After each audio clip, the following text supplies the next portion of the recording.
Tutti. Oggi propongo un piatto semplice e economico. Quanti di noi piacciono i gnocchi? Fatti in tanti modi, cucinati in tanti modi. Io propongo i gnocchi alla sorrentina, fatto con la farina di semola, che vendono i pacchetti già pronti per fare i gnocchi alla romana, ma non saranno gnocchi alla romana. Il minimo procedimento è lo stesso. Se il video vi piace dei gnocchi alla sorrentina fatti con la farina di semola, no patate, no farina. La farina servirà soltanto per buttarla un po' sulla spianatoia. Lasciatemi un commento e se potete condividete, aiutate a farmi crescere il mio canale. Una buona giornata dal canale di Virginia. A presto! Sapori di cucina con Virginia, sapori di cucina con Virginia, sapori di cucina con Virginia. Sapori di cucina con Virginia, sapori di cucina con Virginia. A parte prepariamo il sugo. Io metto una foglia di alloro e poi una foglia di basilico, sale e un filo d'olio e lasciamo cucinare a minimo per almeno mezz'ora. Per preparare i nostri gnocchi alla sorrentina abbiamo bisogno di 1 litro di latte, possibilmente latte intero, ma possiamo usare anche quello scremato, 2 uova che utilizzeremo solo il tuorlo, la noce moscata e la farina di semola e un po' di burro. Iniziamo con mettere tutto in una pentola. Un cucchiaino di sale, adesso andiamo a versare la semola con il latte freddo girando con un frustino finché non comincia a staccarsi dalle pareti. Rigiriamo bene tutto finché non si addensa e poi useremo una cucchiaia di legno. Il procedimento è lo stesso, come quello di fare i gnocchi alla romana. Praticamente lasciamo cucinare, fra un po' che si stacca dalle pareti, aggiungeremo i tuorli e il parmigiano, o pecorino, quello che preferite. Potete notare si è staccata dalla parete, adesso spengo e aggiungo i tuorli.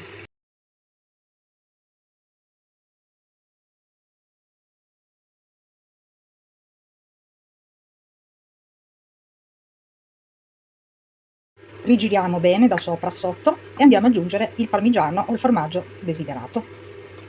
Grattugiato, misceliamo bene il tutto. Arrivati a questo punto lasciamo che si raffreddi, che poi andremo a fare i rotolini per fare i gnocchi alla sorrentina. A questo punto l'impasto si è raffreddato. Lo mettiamo su una tavola, su una base, aggiungiamo se occorre solo un po' di farina e andiamo a fare i nostri gnocchetti alla sorrentina. Seguitemi. Spolveriamo la nostra base appena con un po' di farina. Prendiamo la semola di gnocchi che è già preparata e andiamo a fare un rotolo. Li faremo piccoli per poi andarla a tagliare. Nel frattempo prendiamo una teglia, io utilizzerò una rettangolare, ma possiamo usare anche una teglia rotonda. Metto da parte, sono venuti fuori 3 panetti che volendo possiamo anche congelare, pronti per farli la prossima volta, scongelati a temperatura ambiente e faremo gli altri gnocchi alla sorrentina. In tutto sono 3. Adesso vado a prendere un pezzo e farò i rotolini. Allungo ancora un attimo da avere un salsicciotto né piccolo né grosso. Semplicemente li andiamo a tagliare a tocchetti e li mettiamo da parte. Faremo così tutto il panetto che ho deciso di fare. Proseguo. Volendo, invece di farli rettangolari, possiamo anche rigirarlo sulla palmo della mano e fare delle palline di gnocchi. Possiamo dare la forma che vogliamo, rettangolari, oppure li rigiriamo e vengono i classici gnocchi. Volendo si possono fare come si vogliono. Io le farò un po' miste e fra un po' andrò a mettere il tutto nella teglia.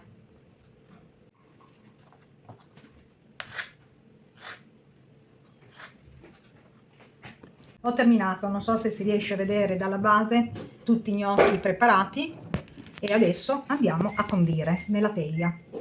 Mi è rimasto un panetto, probabilmente lo congelo per poi utilizzarlo un'altra volta per mettere il condimento, il sugo che vogliamo. Li possiamo sempre fare sbollentare naturalmente, normalmente con dell'acqua salata.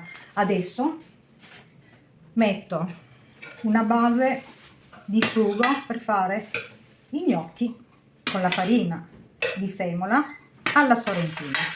Metto una bella base di sugo, un'abbondante spolverata, scusate il rumore, di formaggio grattugiato. Anche qui scegliete quello che volete. Scusate, c'è il canarino che quando parlo io mi fa da sinfonia. Adesso vado a mettere i gnocchi, le nostre palline, rettangoli che abbiamo preparato. Riempiamo la teglia, che useremo sia rettangolare, rotonda, come vogliamo. Proseguo fino al termine, poi farò un altro strato. Messo la base, aggiungo ancora un po' di sugo, formaggio grattugiato e un po' di mozzarella, e poi farò il secondo strato. Una spolverata abbondante di formaggio e spostiamo un attimo questo, da non lasciare vuoti, qualcosa rimane sempre, ma tanto c'è il condimento. La mozzarella e la mettiamo un po' dappertutto.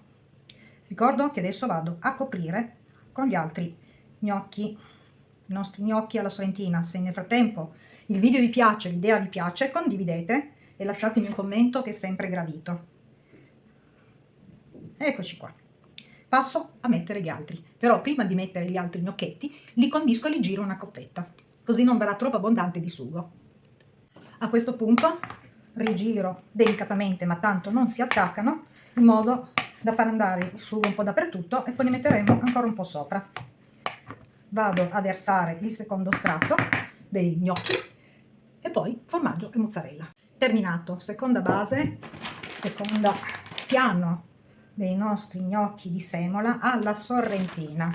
Una bella caduta di formaggio grattugiato e poi terminiamo con la mezza mozzarella che ho lasciato. Metteremo in forno a 170-180 per un 15 minuti, 15-20 minuti, dipende dal forno.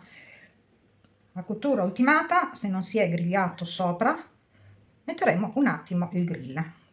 Un po' dappertutto, mi sembra di essere a posto. Forno. Mettiamo in forno, come detto prima, per 15-20 minuti. Forno statico. Pronti, croccanti sopra, profumatissimi. Ogni boccone sarà una delizia. Un primo da gustare in compagnia e da soli. Allora, se questo video vi piace, la ricetta dei gnocchi alla sorrentina è gradita, lasciate un commento e condividete. Grazie, alla prossima ricetta dal canale di Virginia. A presto!